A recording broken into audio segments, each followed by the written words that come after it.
मेरे भाइयों, मेरी बहनों, चाहे आप मुझे दुनिया के किसी भी कोने से क्यों न देख रहे हैं, चाहे आप मुझे इंडिया से देख रहे हैं या आप मुझे अब्रॉड से बाहर से देख रहे हैं, मैं आप में से हर अपने भाई और बहन को एक गुड न्यूज़ देना चाहता हूँ। और मैं बिलीव करता हूँ ये गुड न्यूज़ आपके अंदर परमेश्वर के लिए एक करेज, एक उत्साह पैदा करेगी।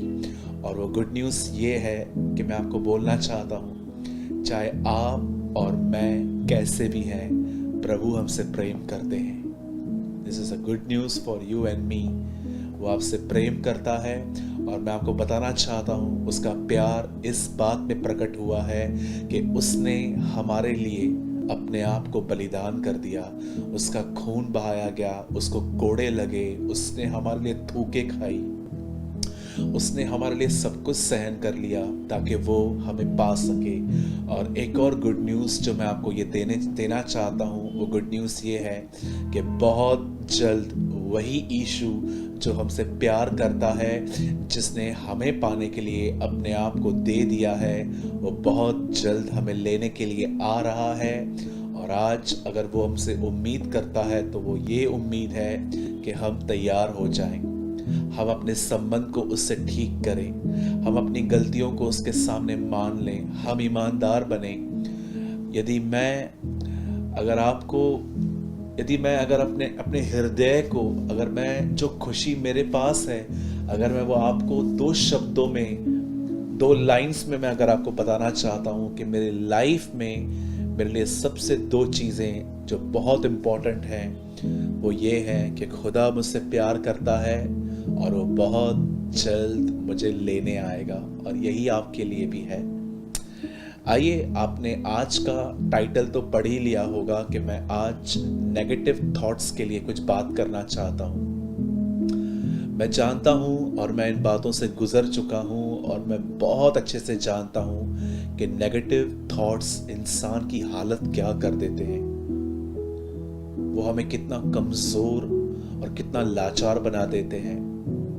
बिल्कुल हम हाजिरा की तरह हो जाते हैं कि सामने कुआं था फिर भी दिख नहीं रहा था।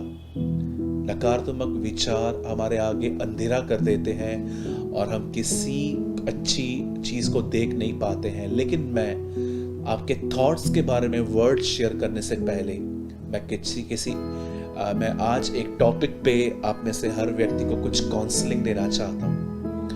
और मैं जब आपके कमेंट्स को पढ़ता हूँ तो मुझे बड़ी खुशी होती है कि आप में से बहुत लोग लिखते हैं कि हम काउंसलिंग सेशन में बहुत सीखते हैं और एंजॉय करते हैं। और आज भी मैं आपको मीटिंग स्टार्ट करने से पहले 10 से 12 मिनट 15 मिनट तक मैं आपको किसी विषय पर काउंसलिंग देना चाहता हूँ। मैं आपके सामने आज कुछ रखना चाहता हूँ जो आपको सोचने पर मजबूर कर सकता है। मैं सबसे पहले आपको बताना चाहता हूँ, मैं काउंसलिंग आज उन लोगों के लिए पहले करना चाहता हूँ जिनके परिवार के अंदर अब तक लोग यीशु मसीह में नहीं आए हैं। और दूसरी चीज, मैं उन लोगों के लिए काउंसलिंग करना चाहता हूं जिनका परिवार प्रभु में तो आया है लेकिन प्रभु की तरह जी नहीं रहा है। देखिए, आप और मैं एक नॉन क्रिश्चियन फैमिली से प्रभु में आया हूं। मैं आपको बताना चाहता हूं, मैं 15 साल से यीशु मसीह में हूं। जब मैं सिर्फ 6 महीने का ही था जब मैं प्रभु में आया, जब मैं 19 साल का था और जब मैं प्रभु में 6 महीने बिता चुका तो मैंने बपतिस्मा लिया। मैंने प्रभु भोज की रोटी तोड़ना शुरू कर दी और मैं सेवा भी, लोगों को ट्रैक्स बांटता था, गॉस्पेल शेयर करता था जहाँ जहाँ मुझे मौका मिलता था। लेकिन मैंने मिनिस्ट्री 8 ईयर्स से स्टार्ट की जब मैंने चर्च प्लांटिंग की। मैं आपको बताना चाहता हूँ, इस 16 सालों में मैं कई ऐसे लोगों से मिला जिनका परिवार अब तक खुदा में नहीं आया है, वो अकेले विश्वासी हैं। पर मैं कुछ ऐसे लोगों से भी मिला जिनका पूरा परिवार प्रभु में है, लेकिन वो लोग ये महसूस करते हैं कि कोई भी व्यक्ति प्रभु को समझने में सीरियस नहीं है। हो सकता है आप भी ऐसे ही हालातों से गुजर रहे हो कि आप प्रभु में हो पर परिवार प्रभु में नहीं आया है। और हो सकता है कि आप एक डिफरेंट हालातों में भी हो कि आप प्रभु में हो, आप मजबूत हो, लेकिन जो परिवार है वो अब तक पूरी तरह से सीरियस नहीं है, तो आज मैं आपको बताना चाहता हूं, मैं इस विषय में कुछ काउंसलिंग देना चाहता हूं। सबसे पहले आप इस बात को जान लीजिए, ये प्रभु की मर्जी है कि आपका पूरा परिवार बचाया जाए। बाइबल बताती है प्रभु नहीं चाहता कि कोई नाश हो, प्रभु ये चाहता है हर एक का उद्धार हो। सबसे पहली चीज मैं उन लोगों के लिए बोलना चाहता हूं जिनका परिवार अब तक प्रभु में नहीं आया है। मेरे भाइयों, मेरी बहनों, 16:31 प्रेरितों के काम में लिखा गया है, यदि तू विश्वास कर तो तेरा घराना उद्धार पाएगा। अब मैं आपसे एक बात पूछना चाहता हूं, जिनके घरों में अब तक कोई बिलीव में नहीं आया है, पहली चीज जो मैं आपके सामने रखना चाहता हूं वो ये है, क्या आप अपने परिवार के लिए एक अच्छा उदाहरण हैं? Are you a good example for your family? जरा सोचिए, क्या पहली चीज, क्या आप अपने परिवार के उद्धार के लिए प्रार्थना करते हैं? कहीं ऐसा तो नहीं है कि आप अपने परिवार के लिए कंटिन्यू प्रेयर तो कर रहे हैं, पर आप उनके लिए अच्छा एग्जाम्पल नहीं है? मैं जब प्रभु में आया, मेरे प्रभु में आने के बाद ठीक 1.5 या 2 साल के बाद मेरा पूरा परिवार प्रभु में आ गया। क्यों मेरा परिवार इतना लेट आया, मैं आपको उसका एक रीजन बताना चाहता हूं। उसका मेन कारण मैं खुद था। मैं कई बार अपने घर के अंदर अपने लोगों को सुसमाचार जब मैं बताता था, उसके बाद मैं उनके बुरे स्वभाव को बर्दाश्त नहीं करता था। जरा सोचिए, आप एक भाई और एक बहन हैं और आप एक अकेले परिवार में विश्वासी हैं, पर आपका बात करना आज भी परिवार से रूड है। आप देखिए, कई बार आपका परिवार आपको कई बार ये बोलता होगा कि तू जब से वहां पर गया है तुझ में कोई बदलाव नहीं है, तो तू हमें क्यों बोलता है प्रभु में आने के लिए। मैंने ऐसे बहुत सारे विश्वासी भाई बहनों को देखा है जो प्रभु में आ गए हैं, बपतिस्मा ले लिया है, पर उनका परिवार प्रभु में नहीं आया है। मैं आपको बताना चाहता हूं, उसका एक रीजन ये भी हो सकता है कि आप उनके लिए प्रेयर तो करते हैं, पर आप उन्हें बर्दाश्त नहीं करते, आप उन्हें सहन नहीं करते। एग्जाम्पल देता हूं, सोचिए आप कमरे में गए, आपने 1 घंटा प्रार्थना की अपने लिए, परिवार के लिए, कलीसिया के लोगों के लिए, उन सबों के लिए जिनको आप जानते थे, पर जैसे आप बाहर निकले, आपसे किसी ने बुरी तरह से बर्ताव किया, आपसे बहुत बुरी बुरी बातें कही, आपको टोंट किया, आपको कुछ गलत वर्ड कह दिया और आपने बदले में उनको सुना दिया। मैं आपसे पूछना चाहता हूं, क्या इस तरह उनका उद्धार होगा? बाइबल बताती है यदि तू विश्वास कर तो तेरा परिवार उद्धार पाएगा। लेकिन यह भी सोचिए, विश्वास कर्म बिना मरा हुआ है। अगर मैं विश्वास करता हूं यीशु मसीह प्रभु है, पर मैं उसकी तरह जीता नहीं हूं, तो मैं आपको बताना चाहता हूं मैं कहां ना कहां अपने आप को डिसीव कर रहा हूं। मेरे भाइयों, मेरी बहनों, होने दीजिए कि न केवल प्रार्थना, पर आप अपने परिवार के लिए एग्जाम्पल बनिए, आप अपने परिवार के लिए एक उदाहरण बनिए। अगर वो आपको कुछ बुरा भला कह देते हैं, उनकी सुन लीजिए, शांत रहिए। अगर आप एक ऐसी बहन है जिसका परिवार उद्धार में नहीं है, जिसका पति विश्वासी नहीं है, बाइबल बताती है स्त्री का अच्छा चाल चलन देखकर उसका पति विश्वास में आ जाएगा। गिव अप मत कीजिए मेरी बहन। हो सकता है आपका पति ड्रंकर है, वो ड्रिंक करता है, स्मोक करता है, गलत काम करता है, लेकिन वो अविश्वासी भी है और आपको लगता है कि ये आदमी कभी विश्वास में नहीं आ सकता। मैं आपको बताना चाहता हूं, ये माइंडसेट डेविल की तरफ से है। वो आज भी आ सकता है, वो यीशु मसीह के सामने घुटने टेक सकता है, वो आपसे आगे जा सकता है। ये तब होगा जब वो आपके अंदर यीशु मसीह को देखेगा। अगर आप ऐसे माँ बाप हैं जिनके बच्चे बुरी संगत में हैं, गलत कामों में हैं, मैं आपको कहना चाहता हूं, आप उनके लिए प्रेयर तो कीजिए ही, लेकिन आप उनके लिए अच्छे उदाहरण बनिए। अगर आप पति पत्नी आपस में लड़ते रहते हैं, झगड़ा करते रहते हैं, या आप देखिए परिवार के अंदर लड़ाई झगड़ा होता है, क्या सीखेंगे वो लोग? जरा सोचिए। आज बहुत सारे लोगों ने खुद अपने परिवार को चर्च आने से रोक के रखा है, क्योंकि उनका जो चाल चलन है वो मसीह की तरह नहीं है। ये स्पेशली मैं उनको कह रहा हूं, वो लोग जो प्रभु में आ गए हैं पर जिनका परिवार नहीं आया है। मैं आपसे पूछना चाहता हूं, क्या आप ये गलती तो नहीं कर रहे हैं कि आप प्रभु यीशु मसीह को मानते हैं लेकिन आपका परिवार किसी और को मानता है, और आप सुबह शाम जिनको वो मानते हैं आप उनके लिए कुछ ना कुछ बोलते रहते हैं, ये ऐसे हैं, ये ऐसे हैं, ये ऐसे हैं। इस तरह आपका परिवार विश्वास में नहीं आएगा, उल्टा वो और कठोर हो जाएगा और वो आपको ये कहेंगे कि चर्च जाके ये सीख कर आए हो। मेरे भाइयों, मेरी बहनों, मैं आपको बताना चाहता हूं, यीशु मसीह के पीछे अगर लोग आए थे तो मैं आपको बताना चाहता हूं वो एक वजह से आए थे। वो उसके अंदर प्यार और दया का स्वभाव देखते थे, वो उसके अंदर रूडनेस नहीं देखते थे। याद रखिए, मैं भी जानता हूं कि कुछ चीजें गलत हैं, पर मैं इतना भी जानता हूं उन चीजों का ठीक करने का कोई रास्ता है। हम लोग किसी को भी ये नहीं कह सकते कि आप जो कर रहे हो ये बहुत रूडली जो बात करते हैं। मैं एक परिवार में गया था आज से कुछ समय पहले, और नया परिवार था। मैं उनको यीशु के लिए बता रहा था, तो मीटिंग पूरी होने के बाद उन्होंने मुझसे पूछा, भाई ये आपके चर्च में आता है, ये क्यों नहीं बदला है? ये सुबह शाम हमें टोकता रहता है, इसको मत मानो, इसको मत मानो, ये मत करो, वो मत करो, इस तरह की आराधना गलत है, ये है, वो है। मेरे भाइयों, मेरे बहनों, लोगों को जीतना सीखिए, विरोध करना मत सीखिए। होने दीजिए कि कोई आपके स्वभाव को देखकर ये कहने पाए कि हाँ, सच में इसके अंदर बदलाव है। मैं अपने परिवार के साथ ऐसे चलता था, लेकिन एक टाइम ऐसा आया कि मैंने अपने परिवार से माफी मांगना सीखी, उनको बर्दाश्त करना सीखा। विद इन 2 years, 2 साल में मेरा पूरा परिवार खुदा में आया।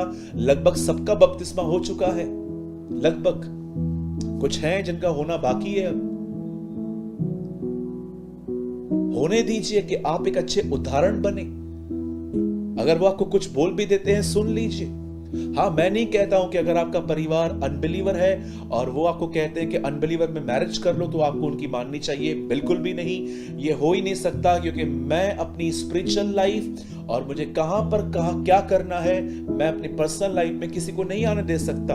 यस, आप उनको कह सकते हो कि जहां पर वो आपसे गलत बातचीत कर रहे हैं कि आपको अनबिलीवर से मैरिज करनी है या तो आपको जहां हम चाहते हैं वहां जाना है, आप उनको कह सकते हो नहीं, इन दोनों चीजों में मैं आपकी नहीं मान सकता, क्योंकि आपके ऊपर भी कोई है, वो परमेश्वर है और मैं आपसे ज्यादा उसकी बात मानता हूं। बड़ी नम्रता से व्यवहार कीजिए। अगर आपका परिवार आपको बोलता है कि आपको एक गैर मसीह परिवार में शादी करनी है, आप उनको बोल सकते हो, मम्मी पापा, मैं आपकी बहुत इज्जत करता हूं, इज्जत करती हूं, लेकिन मेरे लिए एक और व्यक्ति है जो आपके ऊपर है और मैं पहले उसकी बात मानूंगा, और वो यीशु मसीह है। कई बार हम अपने रूड बिहेवियर से अपने परिवार को खुदा में आने से रोक देते हैं। पहली चीज मैंने उन लोगों के लिए कही जिनका परिवार अब तक प्रभु में नहीं आया है। अब दूसरी बात, वो लोग जो प्रभु में हैं, जिनका परिवार भी प्रभु में है, लेकिन आप गॉडली हो पर वो गॉडली नहीं दिखते हैं, इसका क्या कारण है? मेरे भाइयों, मेरी बहनों, मैं सबसे पहले आपको यह कहना चाहता हूं, उन्हें तुच्छ मत जानिए। तुच्छ जानने का मतलब जानते हैं क्या होता है? अगर आप उन्हें तुच्छ और अपने आप को आत्मिक समझते हैं तो मैं आपको बताना चाहता हूं, आप बहुत बड़ी गलतफहमी में हैं। मैं ऐसे कई लोगों को जानता हूं जिन्हें ये गलतफहमी है कि वो मजबूत है और उनका पूरा घर शारीरिक है, प्रभु से दूर है। मैं आपको बताना चाहता हूं, ये सोच रिवील करती है कि आप भी खुदा को ठीक से नहीं जानते। मैं आपको एक सिंपल एडवाइस देता हूं, जैसा खुदा आपके साथ चलता है वैसे आप अपने परिवार के साथ चलिए। अगर आप चाहते हैं कि आपका जो परिवार है वो आत्मिक बने जैसे आप हैं, तो मैं आपको कहूंगा उनके साथ संगति कीजिए। परमेश्वर का प्रेम जो आपने पाया है वो उन पे उंडेल दीजिए। मैंने अपने लाइफ में ऐसे कई लोगों से डील की है जो 13-14 साल से प्रभु में हैं। उनमें कोई खास बदलाव नहीं है। मैंने उनको अपने ऑफिस में बुलाया, मैंने उनके साथ प्रेम भरा बर्ताव किया, मैंने उनको अपनी दुआओं में बिठाया और मैंने उनको वचन समझाया, और आज मैं उनके अंदर बदलाव देखता हूं। कई बार ऐसे होता है, हम अपने अंदर एक विचारधारा बना देते हैं कि ये तो समझने वाले वैसे भी नहीं है, पास्टर की नहीं सुनते, मेरी कहां से सुनेंगे। इट्स रॉन्ग, एक गलत है। हम एक किसान हैं, हमें मेहनत करनी है लोगों पर। कई बार हम अपने अंदर इतने रूड हो जाते हैं कि हम लोगों को समझाना बंद कर देते हैं। ये गलत है। मैं नहीं कहता हूं कि आप दिन रात उनके ऊपर गन रख के बैठे रहो कि तुम्हें बाइबल पढ़नी है, तुमको प्रेयर करनी है, बट एटलीस्ट आप भी उनके लिए अच्छे एग्जाम्पल बनिए। उन्हें दिखाइए कि आप 4 साल में कितना आगे चले गए हैं, पर उन्होंने 14 साल के अंदर कोई ग्रोथ नहीं की है। ये सिर्फ शब्दों से नहीं, पर अपने जीवन से उन पर रिवील कीजिए। मैं आप में से हर भाई और बहन को कहना चाहता हूं, न्यायी मत बनिए, विश्वासी बनिए। बहुत सारे लोग न्यायी बन गए हैं। ओ ये तो कभी सुधरने वाले नहीं है, ओ इनको तो कुछ पता है, लेकिन फिर भी सब कुछ पता होने के बाद भी ये करते हैं। मैं आपको बोलना चाहता हूं, अगर ऐसे लोगों के साथ आपका फोन पे कांटेक्ट है, प्लीज प्रेम भरा बर्ताव करें। अगर ऐसे लोग आपके साथ रहते हैं, अपने जीवन से उनको यीशु मसीह दिखाएं। मेरी बहुत मर्जी थी आज कि मैं इन दोनों विषयों पर बात करूं। पहले उन लोगों के लिए जिनका परिवार खुदा में नहीं आ पाया है, फिर उनके लिए जिनका परिवार खुदा में तो आ गया है, पर वो आत्मिक स्पिरिचुअल नहीं बन पाए हैं। याद रखिए इस बात को। यीशु मसीह के आने से पहले भी हमारे पास 39 बुक्स थे ओल्ड टेस्टामेंट, पर आप जानते हैं हमारे पास कोई उदाहरण नहीं था जिसको देखकर हम ये कह सके यस ये परफेक्ट व्यक्ति है। यीशु मसीह वो पहले मनुष्य थे जिन्होंने एक सिद्ध जीवन जिया और लोगों को न्योता दिया, इनवाइट किया, आओ मेरा पीछा करो। बुक्स थे, एग्जाम्पल नहीं था।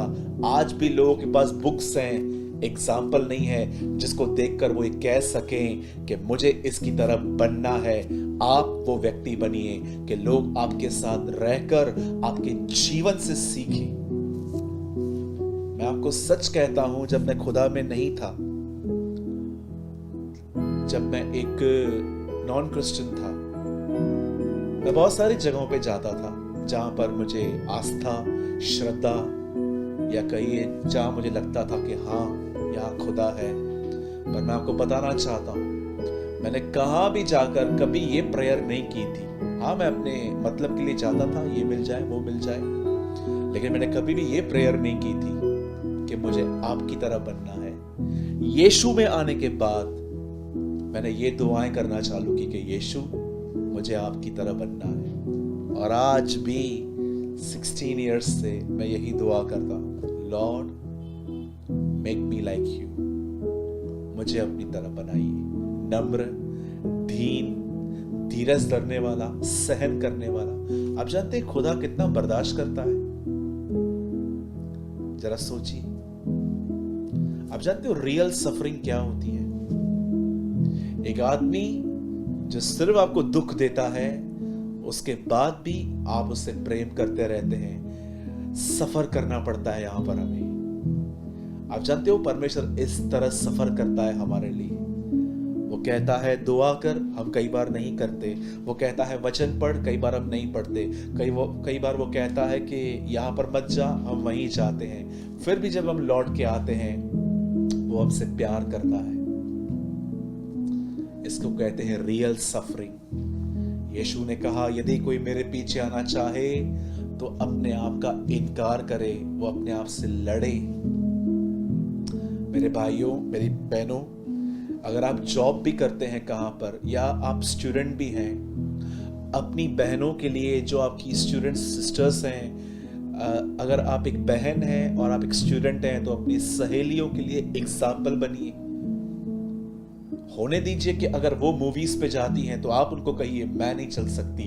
एक दिन कोई ना कोई आपके पास आके कहेगा आप क्यों नहीं चलते, तब आप उनको सुसमाचार बता सकते हैं। लेकिन बड़े दुख की बात है उन बहनों के लिए जो हर तरह के संसारिक कामों में लग जाती है। जरा सोचिए, अगर आप एक बहन हैं और आपकी सहेलियां मूवी पे जा रही हैं और आप भी चले गए, आप उनको गॉस्पेल कैसे बताओगे? आप उनको कैसे बताओगे कि you are different from world, आप दुनिया से अलग हैं? जरा सोचिए, अगर आप एक भाई हैं और आप एक ऐसे भाई के साथ घूमते हैं जो होल डे गालियां निकालता है, गंदी गंदी बातें करता है, लेकिन आप सिर्फ सुन लेते हो, आप आंसर नहीं करते हो, आप किसी गॉसिप में शामिल नहीं होते हो। सोचिए, आप लिविंग एग्जाम्पल हैं उसके लिए। आप उसको बता सकते हो कि मैं हूं, ये मुझ में यीशु मसीह है। आप जानते हो खुदा की हमेशा मर्जी थी कि हमारे अंदर दुनिया नहीं आए। कभी आपने इस वचन का अर्थ समझा? क्यों नेमिया यरूशलेम के चारों ओर दीवारें बना रहा था? खुदा नहीं चाहता था कि ये शहर और बाकी शहर मिक्स हो जाएं। प्रभु ने हमेशा इस शहर को अलग करके रखा था। इवन न्यू टेस्टामेंट में यीशु कहता है, यरूशलेम की शपथ तक मत खाना, क्योंकि वो राजा का नगर है, उसने एक दीवार बनाई थी। वैसे ही खुदा कभी नहीं चाहता कि हमारे अंदर दुनिया आए, इसलिए वो कई प्रकार की दीवारें हमें लगा देता है, यहाँ मत जाओ, वहां मत जाओ, क्योंकि वो जानता है वहां जाके आप सिर्फ करप्ट होकर डेविल को ग्लोरीफाई करेंगे। मेरे भाइयों, मेरी बहनों, बी ए फिफ्थ गॉस्पेल, 5वां सुसमाचार बनिए। लोग ये कहने पाए कि हमने मती पढ़ा है, मरकुस पढ़ा है, लूका पढ़ा है, यूहन्ना पढ़ा है, और अब लोग ये भी कहने पाए कि हम 5वां सुसमाचार इन दिनों में पढ़ रहे हैं। वो आप हैं। आप में से जितने भी लोग मुझे देख रहे हैं, मैं चाहता हूं आप में से हर व्यक्ति ये कहे, मैं 5वां सुसमाचार हूं। I am the fifth gospel. अपना नाम लेकर कहिए, जैसे मैं कह रहा हूं, सूरज प्रेमानी इज अ फिफ्थ गॉस्पेल। आइए अपना नाम लेकर कहिए कि मैं 5वां सुसमाचार हूं और लोग मुझे पढ़ते हैं। Yes, praise the Lord, hallelujah. I hope आपने जरूर आज के काउंसलिंग सेशन में कुछ लर्न किया होगा। और अब आइए, अब मैं वचन की ओर जा रहा हूं।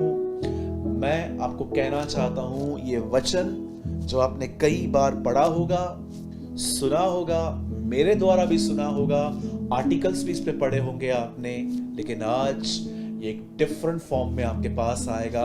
आप इतनी आशीष, इतनी बरकत पाएंगे इसके द्वारा कि आपके जिंदगी में बहुत बड़ा बदलाव आएगा। इससे पहले कि हम आज के वचन में आए, मैं चाहता हूं आप में से हर व्यक्ति मेरे साथ इन कन्फेशंस को करें। प्लीज लिफ्ट योर हैंड, अपना फोन अपने लेफ्ट हैंड में पकड़िए, अपना दाहिना हाथ उठाइए और जो मैं कह रहा हूं वो कहिए मेरे पीछे। परमेश्वर पिता, मैं विश्वास करता हूं आज का वचन मुझसे बात करेगा। परमेश्वर पिता, मैं विश्वास करता हूं आज का वचन मुझे पवित्र आत्मा से भर देगा। प्रभु यीशु मसीह, मैं विश्वास करता हूं आज का वचन मेरे विचारों को बदल देगा। प्रभु, मैं विश्वास करता हूं आज मेरी मर्जी नहीं पर आपकी मर्जी मुझ पर जाहिर होगी।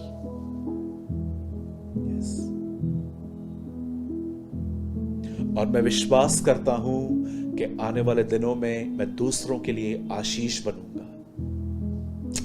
आमीन, आमीन। मेरे भाइयों, मेरी बहनों, मैं चाहता हूं आप में से पहले सब लोग बाइबल को ओपन कर लें और मैं चाहता हूं आप सब मेरे साथ खोलिए गिनती का, प्रोवर्ब्स, नंबर्स का चैप्टर 14।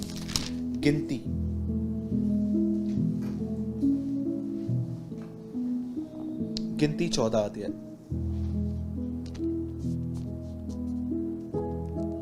और मैं आपके लिए पढ़ रहा हूं 14 का। आई एम सॉरी, पहले हम दुआ करेंगे, उसके बाद हम वर्ड में आएंगे। प्रभु, हम दुआ करते हैं यीशु मसीह के नाम में। हम प्रार्थना करते हैं, खुदा हमसे बात कर, हमारी जिंदगी को बदल और होने दे। हमारा जीवन ऐसा बने जिससे तुझे आदर और महिमा मिलने पाए। हम सारी बातों के लिए आपकी शुक्रगुजारी करते हैं। दुआ को यीशु के नाम में मांगते हैं। आमीन, आमीन। आइए मैं आपके सामने ओपन कर रहा हूँ गिनती उसका 14 उसका 10वां वचन मैं आपके लिए पढ़ रहा हूँ और आपके सामने स्क्रीन पर भी ये वर्ड है। तब सारी मंडली चिल्ला उठी कि इन पर पथराव करो। तब यहोवा का तेज मिलाप वाले तंबू में सब इजरायलियों पर प्रकाशमान हुआ। आइए मेरे भाइयों और बहनों, मैं चाहता हूं आप सब ध्यान दीजिए। आप ट्रस्ट करें या ना करें ये आपके ऊपर है, लेकिन मैं आपको सच कहना चाहता हूं।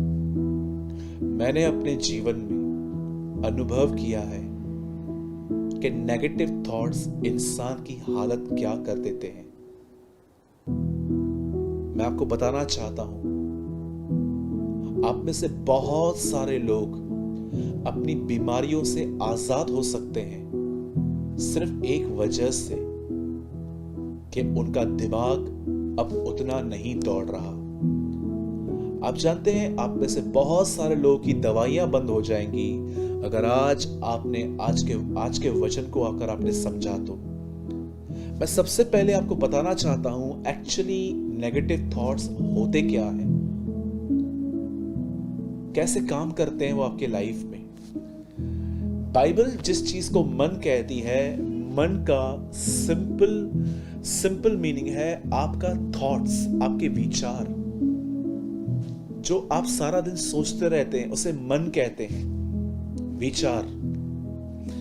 मैं आपको बताना चाहता हूं, अदन की वाटिका में आज से बहुत साल पहले जब खुदा ने आदम से कहा कि तू सब कुछ खा सकता है सिवाय एक को छोड़ के, तो ये बात सिर्फ आदम ने नहीं, ये बात शैतान ने भी सुनी थी। और कुछ समय के बाद शैतान वहां आया और उसने उससे बात नहीं की जिसे आज्ञा मिली थी, उसने उससे बात की जो एक्चुअली आदम के बाद बनी, हवा। और आप बाइबल में आराम से पढ़ सकते हैं कि शैतान ने वहां पर आके ये बात कही थी कि कुछ नहीं होगा, तुम खा सकते हो, क्योंकि जिस दिन तुम उसे खाओगे उसे तुम परमेश्वर की तरह बन जाओगे। आप जानते हैं जिस समय शैतान ने ये बात कही, आप जानते हैं कि प्रभु ने ये बात कही थी कि तुम सब खा सकते हो एक को छोड़कर, लेकिन शैतान ने कहा नहीं, ऐसा कुछ नहीं होगा। वो सब सुन रहा था। मैं आपको बताना चाहता हूं, उसने एडम और ईव के ऊपर बहुत अच्छी स्टडी की थी कि उनको क्या क्या कहा गया है। वैसे ही मैं आपको बताना चाहता हूं, शैतान ने आपके ऊपर भी एक बहुत डीप स्टडी की है। आप क्या बोलते हो, क्या सोचते हो, आपके शब्दों से वो आपके दिमाग को समझ लेता है कि आप क्या सोचते हो, और वो उस तरह आपके लाइफ में प्लान बनाता है कि कैसे वो आपको बार बार नेगेटिव थॉट दे दे के आपको बीमार कर दे, आप गिव अप करने लग जाओगे, और कुछ लोग तो सुसाइड तक कर लेते हैं। अगर आप अपने लाइफ में नेगेटिव थिंकिंग से बहुत डिस्टर्ब हैं, या आप ये देखते हैं कि ये विचार आपको छोड़ते नहीं हैं, तो मैं आपको विनती करता हूं, प्लीज आज के वर्ड को आराम से सुनिए और समझने की कोशिश कीजिए। बाइबल बताती है एक समय था जब मूसा परमेश्वर के लोगों को मिस्र के गुलामी से छुड़ाकर दूसरे देश में ले जा रहा था। इजरायलियों का ये नेचर रहा था स्टार्टिंग से ही कि वो थोड़ी थोड़ी बातों को कंप्लेंट्स, गुड़गुड़ाना, लड़ाई और झगड़े में तब्दील करते थे।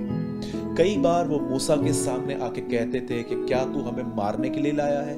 कई बार वो प्रभु के विरुद्ध बात करते थे। आपने बहुत बार पढ़ा होगा कि वो बहुत कुड़कुड़ाते थे, और आपने ये भी देखा होगा कि प्रभु इनके कुड़कुड़ाने पर बहुत गुस्सा हो जाते थे।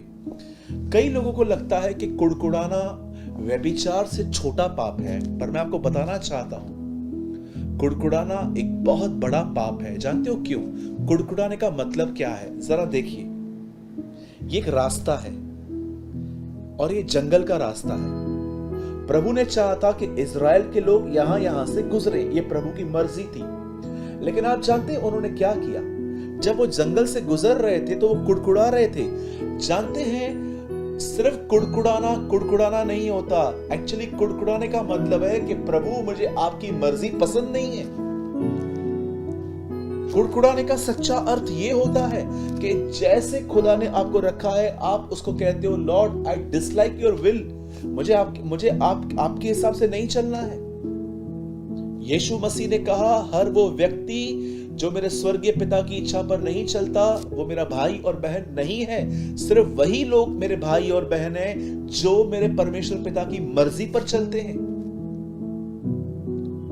कुड़कुड़ाना न केवल कंप्लेन करना है, क्योंकि मैंने देखा है बहुत सारे लोग सोचते हैं कि व्यभिचार बहुत बड़ा पाप है, मर्डर बहुत बड़ा पाप है। एग्री 100% कि ये पाप है, बड़े पाप हैं। तो मैं आपको बताना चाहता हूं, कुड़कुड़ाने का अर्थ जानते क्या है?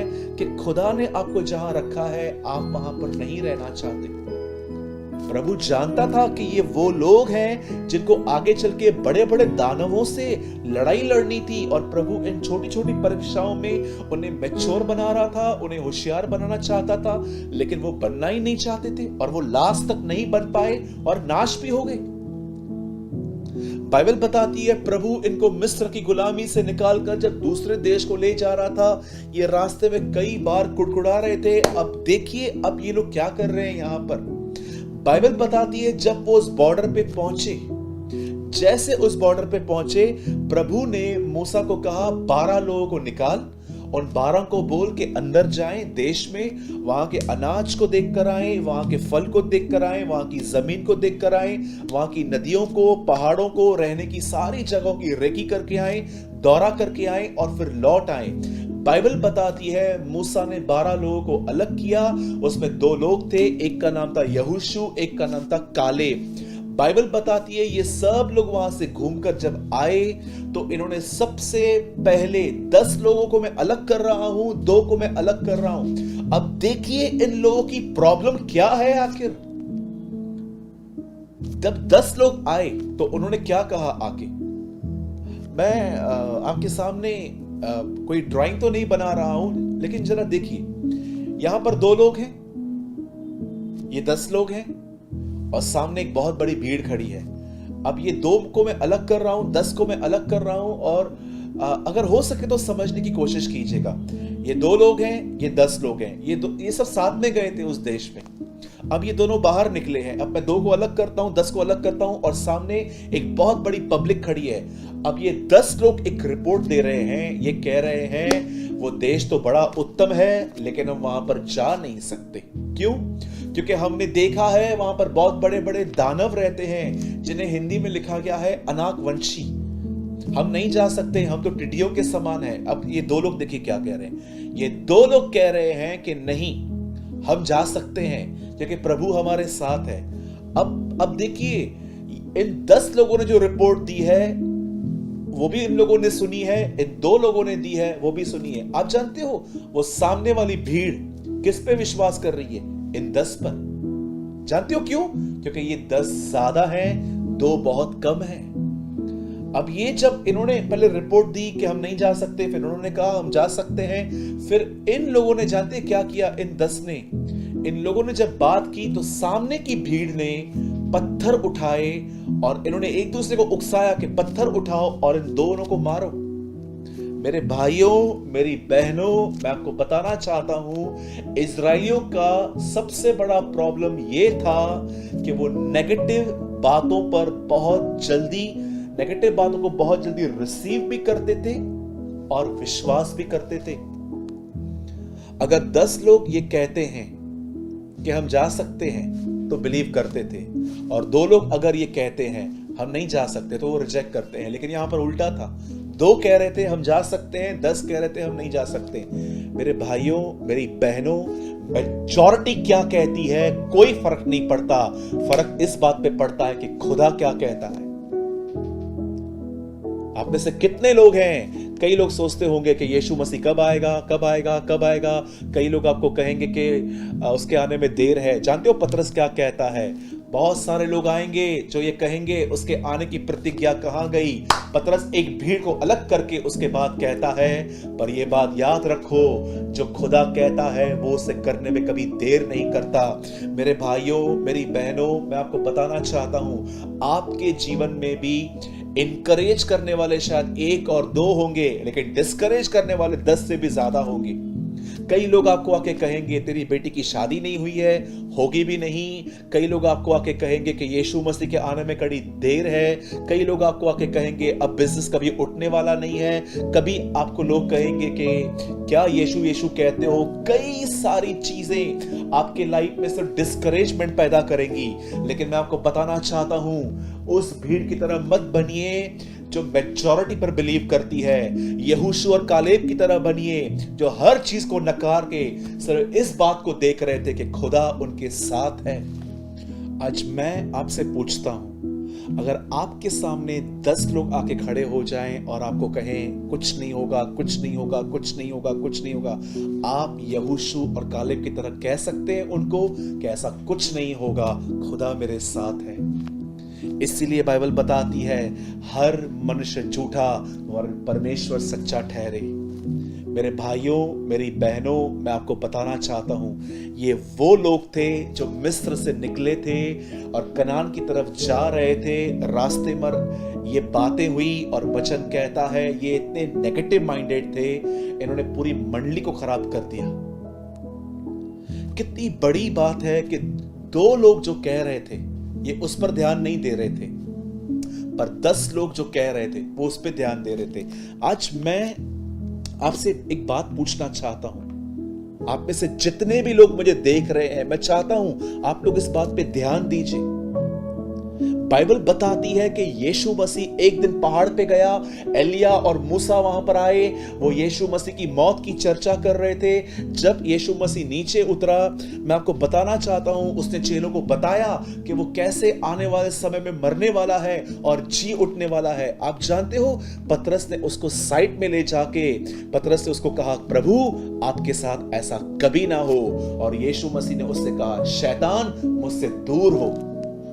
क्या आप ये जानते हो, यीशु ने अपने चेले को शैतान इसलिए नहीं कहा कि वो एक व्यभिचारी था या यहूदा इस्करियोती की तरह एक चोर था, बिल्कुल नहीं। मैं आपको बताना चाहता हूं, यीशु ने रीजन बताया उसको कि वो उसे शैतान क्यों कह रहा है। यीशु ने उसको कहा, क्योंकि तू परमेश्वर की बातों पर नहीं, मनुष्य की बातों पर ध्यान करता है। मैं आप में से हर व्यक्ति को आज ये बताना चाहता हूं, ये एक मंडली थी जो मिस्र में गुलाम थी। मूसा इनको छुड़ाकर कनान लेके जा रहा था। रास्ते पर ये कुड़कुड़ाते थे और जब वो बॉर्डर पे पहुंचे, मूसा ने उनको कहा, जाओ और सब कुछ देख कर आओ। 10 लोगों ने आके कहा हम नहीं जा सकते, 2 लोगों ने कहा हम जा सकते हैं, और पूरी मंडली ने 10 लोगों पर विश्वास किया और कहा कि इन दोनों को पत्थर मार मार के खत्म कर दो। मैं आपको बताना चाहता हूं, आगे चल के यहां पर कोई भी अंदर नहीं जा पाया। ये लोग सब रास्ते पे ही मर मिट गए। जानते हो क्यों? Because of their negative attitude.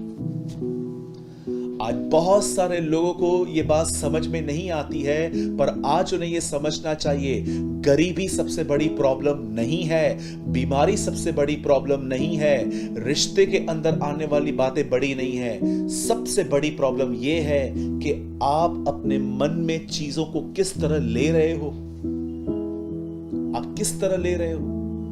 कितने पॉजिटिव लोग थे। क्या हमारे लाइफ में इतनी बड़ी प्रॉब्लम्स आई होंगी कि हमें अपना घर नहीं है और हमें घर चाहिए और उस घर को पाने के लिए हमें सबसे लड़ना है? मैं आपसे पूछना चाहता हूं, क्या हम लोगों ने क्या प्रॉब्लम फेस की है? ज्यादा से ज्यादा बीमारी, कर्जा, रिलेशनशिप में प्रॉब्लम्स, घर के अंदर प्रॉब्लम्स।